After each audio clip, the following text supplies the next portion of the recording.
अथ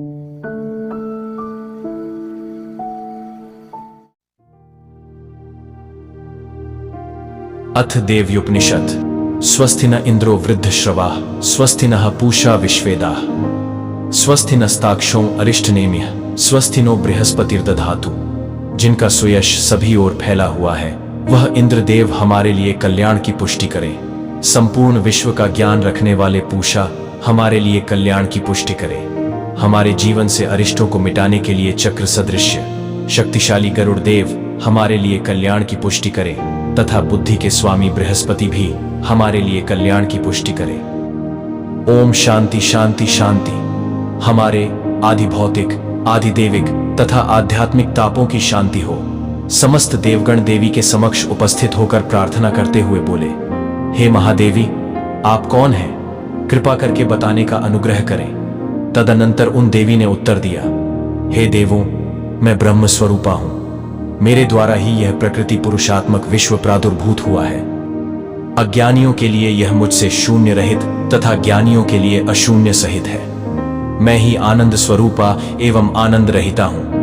मैं विज्ञानमयी एवं विज्ञान विहीना हूं। निश्चय ही मैं जानने योग्य ब्रह्म एवं ब्रह्म से भी परे हूं। मैं ही पंचीकृत और अपंचीकृत महाभूत भी हूं। दष्टगोचर होने वाला संपूर्ण विश्व भी मैं ही हूं। वेद ज्ञान एवं अवेद अज्ञान भी मैं हूं। विद्या और अविद्या भी मैं ही हूं। अजा प्रकृति और प्रकृति से भिन्न भी मैं ही हूं। ऊव एवं अधः और अगल बगल भी मैं ही हूं। मैं रुद्रों एवं वसुओं के रूप में सर्वत्र संचरणशील हूं। मैं आदित्यों एवं विश्वदेवों के रूप में सर्वत्र विचरण किया करती हूं। मैं ही मित्र तथा वरुण का, इंद्र एवं अग्नि का तथा दोनों अश्विनी कुमारों का सदैव पालन पोषण किया करती हूं। मैं ही सोम, पूषा, त्वष्टा एवं भग को भी धारण करती हूं। मैं ही त्रिलोकी को आक्रांत करने के लक्ष्य प्राप्ति हेतु विस्तीर्ण पादक्षेप करने वाले भगवान विष्णु, ब्रह्मदेव एवं प्रजापति को भी धारण करती हूं। मैं ही देवताओं को हवि पहुंचाने तथा सावधानी पूर्वक सोमाभिषव करने वाले यजमान के निमित्त हविद्रव्यों से संपन्न धन को धारण करती हूं। मैं ही संपूर्ण विश्व की अधीश्वरी, उपासकों के लिए धन प्रदान करने वाली, ज्ञानवती और यजन करने योग्य देवों में प्रमुख हूं। मैं ही इस विश्व के पिता स्वरूप सर्वाधिष्ठान रूप परमात्मा को प्रकट करती हूं। सभी प्राणियों के हृदय कमल और अपतत्व सृष्टि के मूल घटक पंचभूतादि में मेरा निवास स्थान निहित है। जो मनुष्य ऐसा जानता है वह देवी की विभूतियों को प्राप्त करता है। इसके पश्चात देवों ने पुनः निवेदन किया, हे महादेवी, आपको नमस्कार है। महान प्रख्यात पुरुषों को भी स्वकर्तव्य पथ पर आरूढ़ करने वाली कल्याणमयी महादेवी को सादर नमन वंदन है। प्रकृति स्वरूपा एवं भद्रा अर्थात कल्याणमयी देवी को प्रणाम है। हम उन महान देवी को नियम पूर्वक प्रणाम करते हैं। उन अग्नि के सदस्वर्ण वाली, तप से प्रकाशित, दीप्तिमती एवं कर्मफल के प्राप्ति हेतु हम मां भगवती दुर्गा देवी की शरण प्राप्त करते हैं। हे देवी, आप मेरे अज्ञान अंधकार को पूर्णतया नष्ट करें। प्राण रूपी देवताओं ने जिस प्रकाशमती वैखरी वाणी को प्रकट किया, उस विविध रूपों वाली वैखरी वारणी को सभी प्राणी बोलते हैं। कामधेनु के समान आनंदमयी एवं अन्न और बल प्रदान करने वाली वाणी स्वरूपिणी मां भगवती श्रेष्ठ एवं महान स्तुतियों से प्रसन्न होकर हमारे समक्ष पधारे।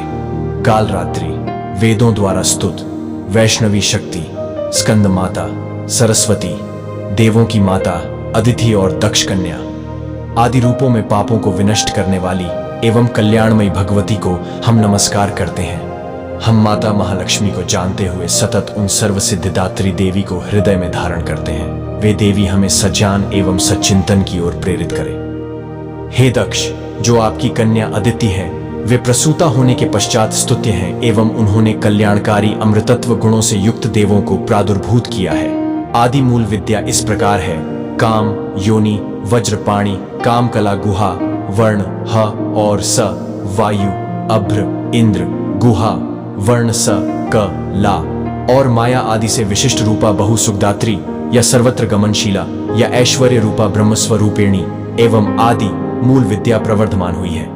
ये जगन माता विश्व को सम्मोहित करने वाली परमात्मा शक्ति है। ये पाश, अंकुश, बाण एवं धनुष को धारण करती है तथा यही श्री महाविद्या के नाम से जानी जाती है। जो मनुष्य इस प्रकार से इन्हें जानता है वह शोक से मुक्त हो जाता है। हे भगवती, आपको प्रणाम है। हे माता, आप हमारी पूरी तरह से रक्षा करें। वही जगदम्बा 8 वसुओं के रूप में है। 11 रुद्र एवं 12 आदित्य भी वही हैं। सोम को ग्रहण करने वाले और ग्रहण न करने वाले जितने भी विश्वदेव हैं वे सभी जगन माता के रूप में स्थित हैं। वे ही जगन माता यातुधान, एक तरह के असुर, राक्षस, असुर, पिशाच, यक्ष एवं सिद्ध आदि भी हैं। वे ही ये सत, रज, तम आदि तीनों गुण हैं। वे ही ये ब्रह्मा, विष्णु एवं रुद्र स्वरूपा हैं। वे ही ये प्रजापति, इंद्र और मनु भी हैं। वे ही ग्रह, नक्षत्र एवं समस्त तारागण हैं तथा वे ही कला काष्ठादि से युक्त काल स्वरूपिणी हैं। ताप का शमन करने वाली, भोग एवं मोक्ष को प्रदान करने वाली, अनंत गुणों वाली, विजय की अधिष्ठात्री, दोष विहीन, शरण प्राप्ति के योग्य, कल्याणदायिनी एवं मंगलमयी उन भगवती देवी को हम सर्वदा नमस्कार करते हैं। वियत अर्थात आकाश एवं ईकार से संयुक्त, वीतिहोत्र अर्थात अग्नि के सहित, अध्वचद्र से सुशोभित जो देवी का बीज मंत्र ही शब्द है, वह समस्त इच्छा आकांक्षाओं को पूर्ण करने में सक्षम है।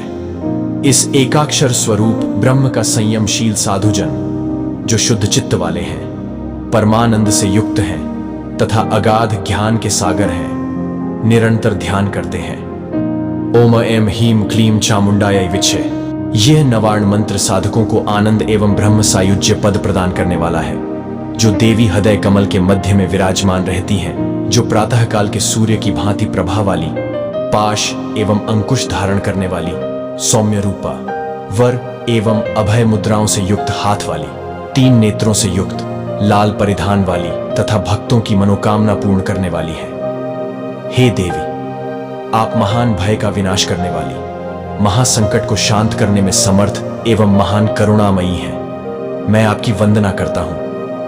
जिन देवी के स्वरूप को ब्रह्मा आदि भी नहीं जानते, इस कारण उन्हें अज्ञेया कहा गया है। जिनका अंत नहीं होता, अतः वे अनंता अंतर्हित हैं। जिनका स्वरूप दृष्टिगोचर नहीं होता, इस कारण उन्हें अलक्ष्य कहते हैं। जिनके जन्म का अता पता नहीं, इसलिए उन्हें अजा कहा जाता है। जो एकाकी ही सर्वत्र विद्यमान रहती हैं, इस कारण उन्हें एका कहते हैं। जो अकेले ही विश्वरूप में विद्यमान हैं, इसलिए उन्हें नैका कहा गया है। अतः वे इन्हीं कारणों से अज्ञेया, अनंता, अलक्ष्या, अजा, एका और नैका के नाम से जानी जाती हैं। देवी समस्त मंत्रों में मातृका अर्थात मूलाक्षर में प्रतिष्ठित हैं और शब्दों में ज्ञान रूप से स्थित हैं। ज्ञान में चिन्मयातीता रूप में और शून्यों में शून्य साक्षिणी के रूप में रहती हैं। जिनके अतिरिक्त और कुछ भी श्रेष्ठतम नहीं है, ऐसी वे दुर्गा देवी के नाम से प्रख्यात हैं। उन दुराचार का शमन करने वाली, दुर्विजया एवं भवसागर से पार उतारने वाली दुर्गा देवी को मैं प्रणाम करता हूं। इस अथर्व शीर्ष के मंत्रों का जो मनुष्य पाठ करता है, वह 5 अथर्व शीर्षों के जप करने का फल प्राप्त कर लेता है। इस अथर्व शीर्ष को न जानकर जो मनुष्य अर्चा प्रतिमा को स्थापित करता है, वह सैकड़ों लाखों जप करके भी सिद्धि प्राप्त नहीं कर पाता है। वैसे 108 बार जप करना ही इस पुरुषवरण की विधि कही गई है। जो पुरुष इस उपनिषद का 10 बार भी पाठ कर लेता है, वह उसी क्षण अपने दुष्कृतों पापों से मुक्त होकर महादेवी की कृपा से महान दुष्कर कठिनाइयों मुसीबतों से पार हो जाता है। इस उपनिषद का प्रातकालीन वेला में पाठ करने से रात्रि में किए हुए पापों का और सायंकाल में पाठ करने से दिन में किए गए दुष्कृत्यों का शमन हो जाता है। दोनों संध्याओं में अध्ययन करने से पाप करने वाला भी पाप रहित हो जाता है। मध्यकालीन रात्रि में तुरीय संध्या के समय में जप करने से वाणी की सिद्धि मिल जाती है। नवीन प्रतिमा के समक्ष जप करने से देवता का सानिध्य प्राप्त होता है।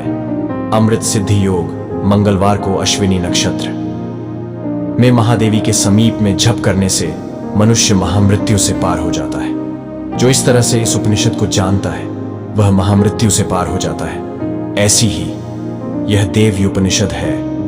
ओम शांति विश्वम।